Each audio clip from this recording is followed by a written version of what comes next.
Okay, I've just figured this out.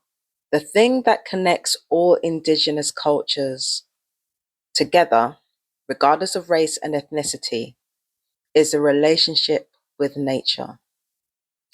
Nature is the crone.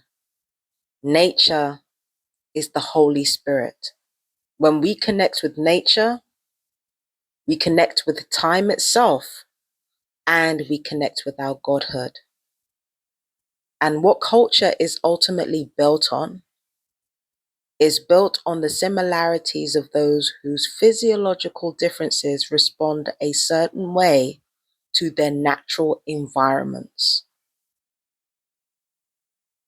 When you understand it in those terms, you understand that when you are reduced to the aesthetic of your skin color, the aesthetic of your bone structure, rather than the physiological differences and how they interact with nature, when you are reduced to mere aesthetic and that aesthetic becomes culture, essentially, you are being removed from your godhood.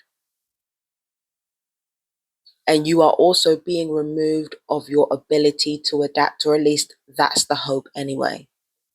The hope is to remove all of us from our ability to adapt to nature accordingly, so that we can continue to survive and thrive together.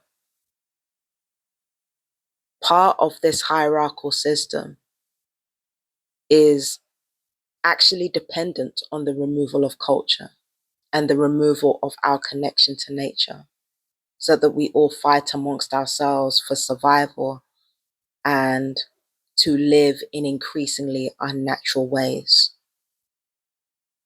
So yes, the thing that connects all indigenous and folk cultures are nature itself and how our nature interacts with it.